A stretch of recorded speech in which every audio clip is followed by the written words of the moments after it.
tapi sastra juga turun buat sebagai ajang kritik sosial kayak gitu. Tulisan kalian itu ya pengalaman kalian, dan setiap pengalaman kalian itu pasti berharga.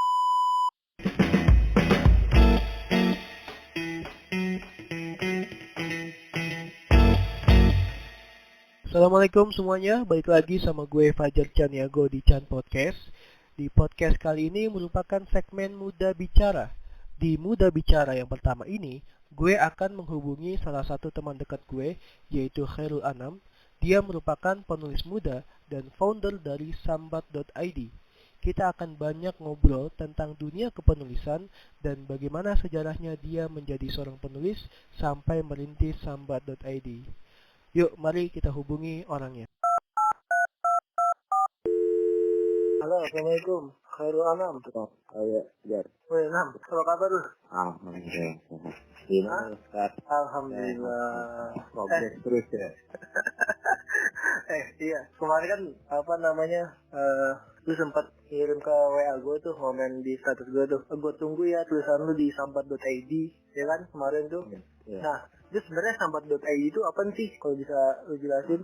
Sambat.id itu ini ya, ada anak muda sini sih. Jadi awalnya sih ada empat orang yang emang buat karya tulis itu pengen dikembangin. Cuma kan banyak anak-anak yang gini, dia jago nulis atau punya bakat atau bahkan yang pemula sekalipun gitu, cuma keder pengen ngirim tulisan kemana gitu. Orang-orang nyaraninnya udah tulis ini aja, kayak gini, tapi kadang juga tersebut nggak diterima lah, apalah kayak gitu.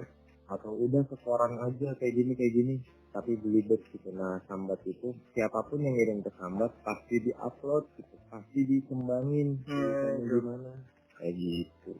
Jadi siapapun dia, mau dia pemula, mau dia udah ahli dalam kepenulisan, selama dia mau nulis, langsung dipublish gitu sama sambat.id gitu.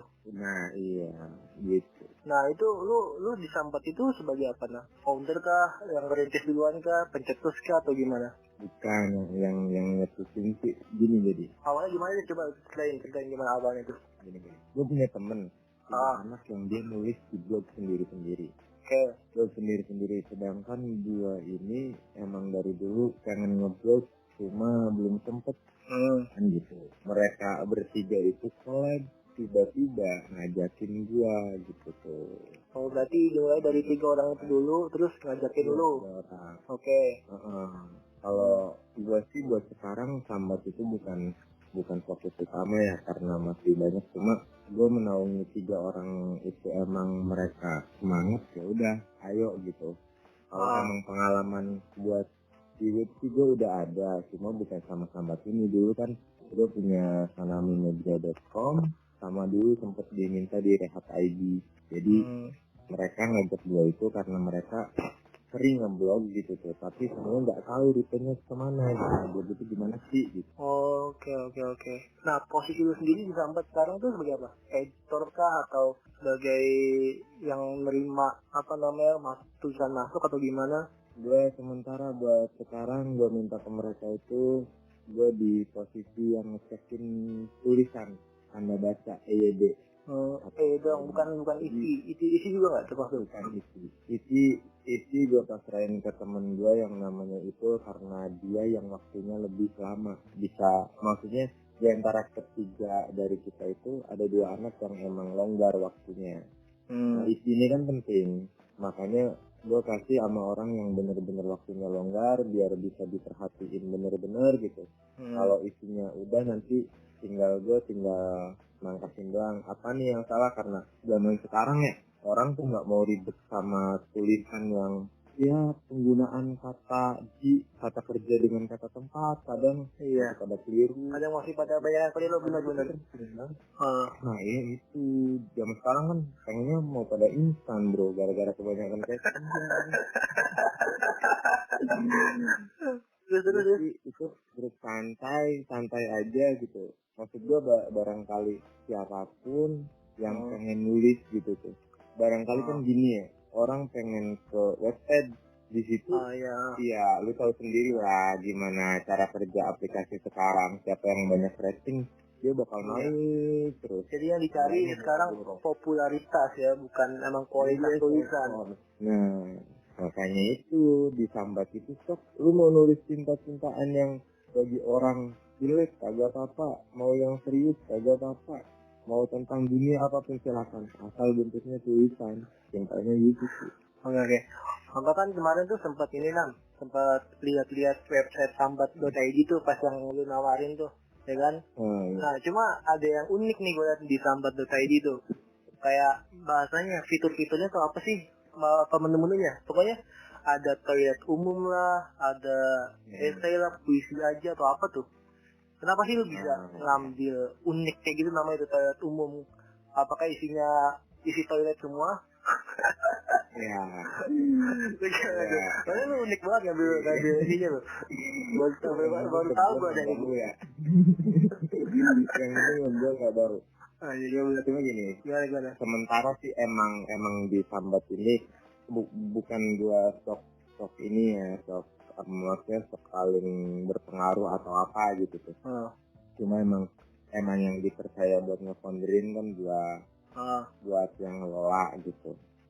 Pun kayak nama-nama kayak gitu itu, jadi di kru kita itu ada bocah yang emang sebenarnya kita berempat itu, jadi krunya itu saya, Andrian, Ipul, sama Zulfian. Zulfian ini guru SMK. Oh, guru SMK. Guru SMK ya, terus cuma masih muda dia. Baru lulusan sarjana tahun 2019. Terus yang duanya lagi ya mahasiswa bareng sih di semester 8 bareng gua. Nah gini, jadi kita itu sebenarnya sama-sama suka sama karyanya Eka Kurniawan. Oh iya, Eka Kurniawan, tahu gua. Kita itu satu selera di satu penulis itu juga Eka Kurniawan, walaupun di tulisan-tulisan lain, maksudnya di penulis-penulis lain kita punya selera masing-masing ya. Gue sukanya Han Mansur, ini sukanya siapa gitu. Cuma untuk Eka Kurniawan kita suka semua. Dan kita itu seneng pas baca cerpennya dia yang toilet umum gitu. Yang coret-coret di dinding toilet kalau nggak salah Iya. Cuma intinya itu toilet umum di mana seseorang bebas eksplor apapun di situ. Nggak ada ketakutan, ada yang gambar apa, ada yang nulis aku cinta padamu, dan semuanya bebas. Nggak ada orang yang aturan apapun, nggak ada gitu tuh. Nah kita pengen jadiin toilet umum ini di mana seseorang ini, lu mau nulis apapun di sini nggak ada standarisasi apapun gitu. Yang penting anggap aja itu emang toilet umum. Lu punya pengalaman sedikit pun kita hargai gitu, asalkan dalam bentuk tulisan. Itu untuk toilet umum. Oke. Iya. Emang kalau Eka Kurniawan tuh yang pernah gue baca tuh karya-karyanya emang nyentrik semua sih, kelihatannya kayak. Wow. Itu novel yang paling gue inget tuh Cantik Itu Luka loh. Nah, lu pernah baca kan? Pernah juga. Itu emang isinya nggak apa ya, gue baca tuh novelnya tuh kayak nggak ketebak nih alurnya bakal kemana nih gitu. Kayak puzzle gitu loh. Terus juga isinya emang agak nyeleneh sedikit sih. Gue suka banget. Dan satu hal dari Eka Kurniawan itu yang gue suka, dia itu nilai-nilai transcendennya tinggi. Dia ngehadirin realitas sosial dengan menyembunyikan nilai-nilai keagamaan gitu. Gue kalau baca yang apa sih namanya, Seperti Dendam Rindu Harus Dibayar Tuntas, itu novelnya dia juga yang bakal difilmin juga. Itu dia emang bener-bener kayak perjalanan seorang manusia itu yang dikendalikan oleh birahi itu gitu tuh. Dalam artian kok ya maaf ya, ini rada agak kedewasaan gitu. Novelnya kan emang Eka Kurniawan lebih ke 18 tahun ke atas kan. Iya benar. Cuma itu realitas gitu. Orang-orang susah buat nangani birahinya sendiri gitu tuh. Sampai kalau ada sesuatu yang ngehalangin dia buat nggak ngulangin birahinya, baru deh dia bisa nahan gitu. Iya. Nam, gue kan nih, lu udah kenal sama lu kan udah lama ya Nam, dari kita Alia kan kita sekelas tuh, ya gak? Dari Alia ke kelas terus kuliah juga. Iya, yang ranking 1 Jar. Yang ada kan di Alia nggak ada yang ranking kan anjir. Cuma gini, yang dapet ranking. Yang unik dari lu tuh yang paling gua nggak habis pikir tuh, gue tahu lu kan waktu Alia gimana, maksudnya lu pergi ke sekolah cuma pindah tempat tidur doang gitu loh. Tapi ketika lu ikut lomba, lu ikut lomba kepenulisan, tiba-tiba nggak nyangka gue juara 1 lah pas segala macem. Yang paling gue inget tuh waktu lu Alia kalau nggak salah lu ikut lomba dari batik tulisme ya kalau nggak salah, lu juara 1. Iya. Nah lu tuh bisa kayak gitu tuh gimana Nam? Apakah emang ada ilmu laduni yang lu punya apa gimana ya? Gila aja. Ini bukan sulap bro. Jadi gini. Awalnya itu gue itu sebenarnya satu yang pemalu awalnya itu. Jadi emang dari gue itu kenal tulisan kalau iya ngomong blak-blakan itu udah dari SMP itu gue udah seneng. Cuma belum ada satupun niatan buat nulis gitu tuh. Ya nulis coret-coret di belakang aja gitu tuh. Coret-coret kayak gitu. Sampai suatu ketika gue ketemu salah satu mentor nulis. Dan di situ chemistry dapet gitu, akhirnya gue beraniin lah nulis gitu. Pas berani nulis itu gue diem karena nggak pede ya. Ya gue yakin sih dalam segala bidang kalau pemula awalnya minder gitu ya itu juga akhirnya gue kesambat ID itu. Lu nggak usah minder di sini gitu, karena pengalaman gue dulu kayak gitu tuh. Dalam artian orang pertama kali nulis, apaan sih tulisan gue lebay banget, atau apaan sih tulisan gue kok gini ya. Kadang seneng, cuma kalau dibaca sama temen udah deg-degan, aduh jelek enggak ya gitu. Nah pas itu gue beraniin umpet-umpetan kompetisi, kan kalau kompetisi mah nggak ada yang tahu kan. Tahu bener. Nah aman gitu, sampai padahal gue pas lagi di Trismi itu kan emang se Jawa Barat ya. Se Jawa Barat itu tuh emang harus perwakilan sekolah kan. Gue nyantumin nama sekolah gue, Manu Putra ya, sekolah kita. Iya. Cuma gue nggak bilang sama sekolah. Gue nggak bilang sama bapak gitu.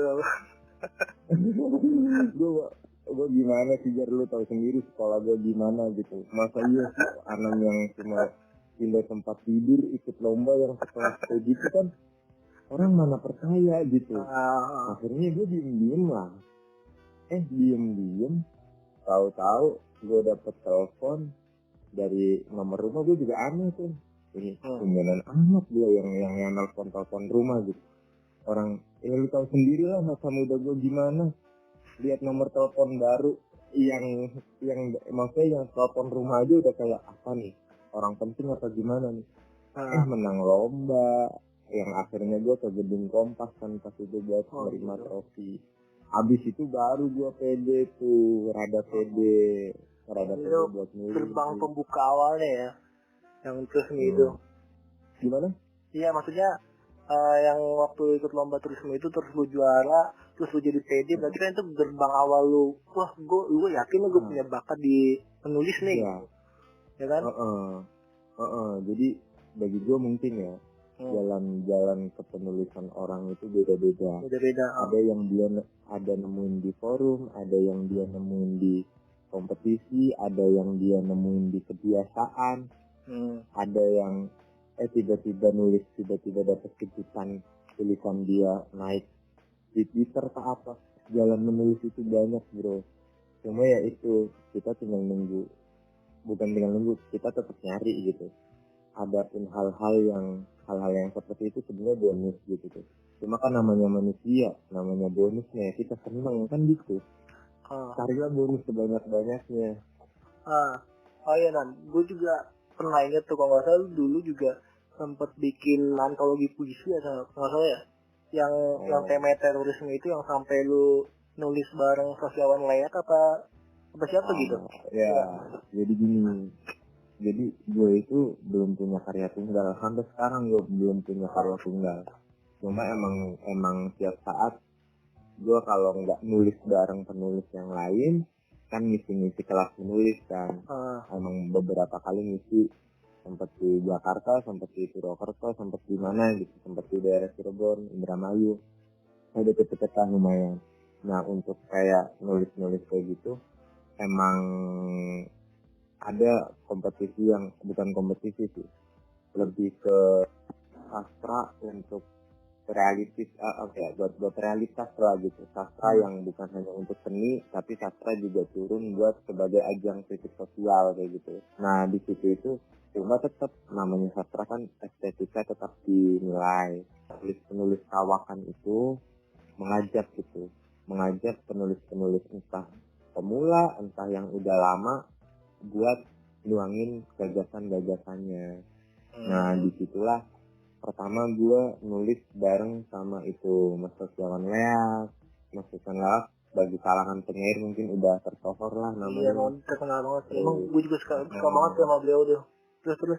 Nah, terus ada Sosiawan Leak, ada Kurnia Effendi, sang sartenis itu, Ane Matahari, si sastrawan yang sering nyanyi-nyanyi, ada apa sih namanya Sika, ada Mas Sika dari Sumatera yang kalau baca puisi di pinggir-pinggir jalan, ada Asep Saril, dan di situ mungkin nama-nama pesohor ya bagi gue sendiri itu ya kesempatan emas gue gitu ketika tulisan kita bersanding dengan sastrawan yang udah dapat kenamaan lah kayak gitu. Bukannya ngomongin diri atau apa, cuma kan rasa bahagia gitu. Pasti bangga lah, ada rasa senang gitu kan. Gue berkesempatan nih bareng satu buku dicetak diedarin kayak gitu. Sampai pada akhirnya ada salah satu buku antologi bersama yang paling gue bangga selama gue nulis gitu. Itu ada buku judulnya Sindu Langit, itu kumpulan cerpen, dan di situ juga ada cerpen gue juga. Di situ cerpen gue judulnya Santren Sintren. Nah itu dikurasi oleh Ahmad Tohari. Iya, dia budayawan yang nulis buku Ronggeng di Citarum. Nah itu yang nerbitin pas itu di Sapres. Di situ gerbang gue buat kenal penulis-penulis yang emang benar-benar pemuda gitu tuh, era kekinian.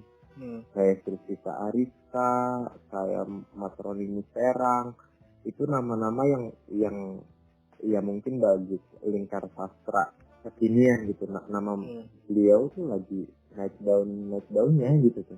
Nah dari situlah pertemuan demi pertemuan itu akhirnya bikin kita nambah pengetahuan juga tentang daerah kepenulisan, kayak gimana sih nulis aksesnya mereka gitu.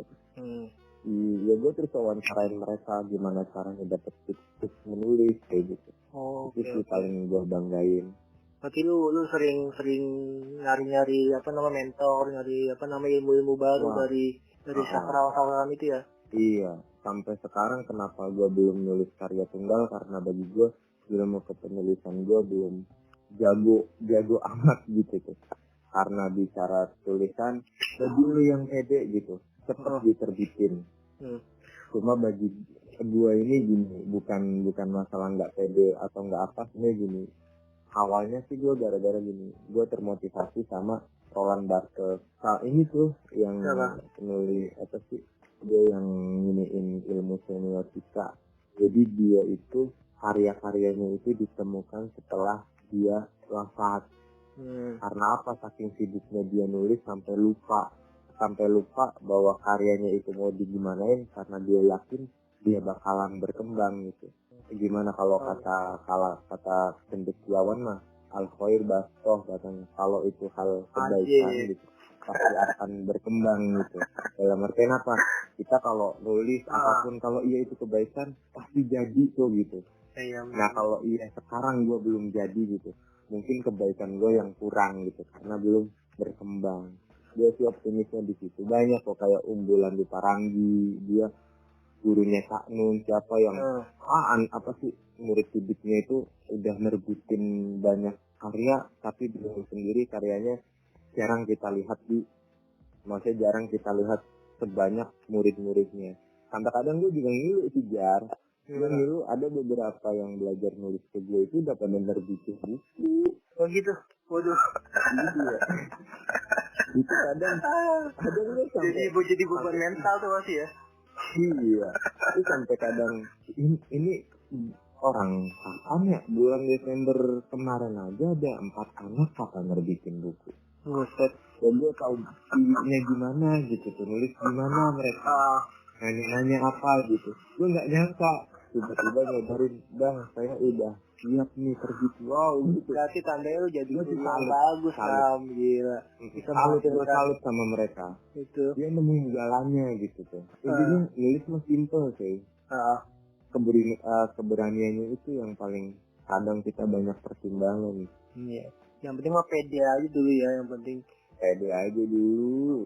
Waduh, kita nggak bakalan kekurangan pembaca kok. Gue sih optimis. Ada yang orang merhatiin cinta bakal nyari buku cinta, ada yang merhatiin ekonomi bakal nyari buku ekonomi. Iya, kita sesuaiin aja passion kita di mana. Oke, benar-benar. Nam, ini kan lu karya lu kan banyak banget tuh Nam, dari mulai esai, puisi, cerpen sampai segala macem lah. Tuh, lu sebagai penulis yang udah apa namanya, udah banyak pengalamannya berarti gitu, dari lomba cerpen lah, lomba puisi sampai apa namanya esai. Nah, menurut pandangan lu nih ngelihat perkembangan dunia kepenulisan sekarang gimana? Secara kan banyak tuh aplikasi-aplikasi yang sekarang kayak lu sebut tadi, Wattpad. Orang-orang tuh lebih senang download Wattpad ketimbang harus di buku gitu loh. Nah, menurut pandangan lu gimana tuh? Ini segala sesuatu tadi gue berpegangan al-khair basah gitu, sesuatu kalau baik bakalan berkembang. Dalam artian apa? Orang kalau baca Wattpad ya kita tahu lah, orang membaca itu nggak semudah, maksudnya gini, orang kalau belum ketemu kebiasaan dia membaca itu agak sulit buat membaca. Jadi kita nggak usah ngelarang mereka baca dimanapun, entah bacanya di Wattpad, entah bacanya dia di aplikasi manapun gitu, atau di buku, itu nggak ada bedanya. Kita bisa lihat gini, banyak penulis Wattpad yang akhirnya mereka pun tulisannya diangkat jadi novel. Itu karena apa sih? Karena kebaikan katanya berkembang nih. Orang bakalan tahu nyaman-nyamannya kita baca itu iya lewat buku gitu. Adapun ada orang yang nggak baca lewat buku, mungkin ya ini lagi tahap dia buat ngebiasain diri. Karena jujur ya bagi gue sendiri sama aja sih baca buku sama baca di aplikasi. Dua-duanya kalau kita udah nemuin, yang penting kita ngembangin bahwa kita bisa terbiasa untuk membaca, itu nggak masalah gitu. Cuma kan lama-lama orang kalau baca secara kesehatan ya, secara ini baca di HP itu kalah kita pusing gitu. Iya. Tetap aja orang nyaman-nyamannya baca pasti lewat buku, jadi nggak ada problem sih bagi gue mah. Nggak ada problem ya. Nggak ada bedanya gitu. Barangkali habis baca Wattpad akhirnya baca bukunya Pram, mana tahu kita. Iya sih, bisa jadi ya. Yang paling penting mah kita membiasakan membacanya, itu sih yang paling penting. Oke. Di hal dia pertamanya baca dimanapun itu nggak masalah. Nah, terakhir nih Nam, kalau misalkan ada yang pengen ini nih, nulis nih di sambat.id, gimana caranya? Sok kasih tahu Nam gimana. Iya, simpel banget nih kalau ini. Gimana? Bagi kalian fans-fansnya Chan Podcast ya, Iya, Chan Podcast. Oke. Sambat ID itu, gue prolog dikit ya. Sambat ID itu tempat siapapun boleh menulis, siapapun. Lu mau nulis 3 baris 4 baris bakal kita post, asal itu tulisan, karena kita bakal menghargain tulisan kalian itu ya pengalaman kalian, dan setiap pengalaman kalian itu pasti berharga buat kita pribadi masing-masing. Cara ngirim di Sambat sederhana kok. Pertama, kalian harus manusia, itu udah nggak masalah dong buat kalian. Terus kita nggak dibatasin umur. Kalau emang lu 3 tahun 4 tahun bisa nulis ya silahkan, kita nggak dibatasin. Nah kemudian ada beberapa tipikal tulisan di web kita. Ada yang maksudnya ada toilet umum, ada di bawah 16+, ada esai aja, cerpen serius, sama puisi beneran. Jadi gini, bagi tulisan yang masuk ke toilet umum dan toilet umum dan di bawah 18+, itu 2 wadah tulisan yang bebas tanpa aturan gitu. Tanpa aturan, jadi di situ karena kreativitas lu, jadi kita nggak kita ngasih honorium gitu. Cuma bagi kalian yang niat dan masuk tulisannya di esai aja, cerpen serius dan puisi beneran, itu ada uang jajan buat sekedar nongkrong. Karena mantap. tulisan kalian layak buat dibaca orang dan bermanfaat buat orang. Nah itu duitnya dari mana sih? Itu duitnya kita patungan pribadi antar kru. Luar biasa. Jadi kita tanpa donasi dari manapun, itu kantong karena kita sadar buat apa sih namanya, kru Sambat ID sadar bahwa ya apa salahnya kita buat mensupport orang-orang yang suka nulis. Toh kita juga di kru Sambat ID sering, ya punten aja ya, kita sering dapet duit dari tulisan. Kenapa kita nggak mau ngebayar orang yang nulis gitu tuh? Kita mutualisme aja kayak gitu. Tinggal nanti kirimin ke email, tulisan lu tinggal tulis di bawah, kasih biodata singkat lu, cantumin nomor rekening lu, terus kirim ke emailnya sambatid7@gmail.com. Lu kirim, pasti kita langsung respon. Udah siap siapapun. Mantap. Luar biasa ilmu yang didapat nih. Gila. Thank you, Tam. Oke. Assalamualaikum. Yo, waalaikumsalam.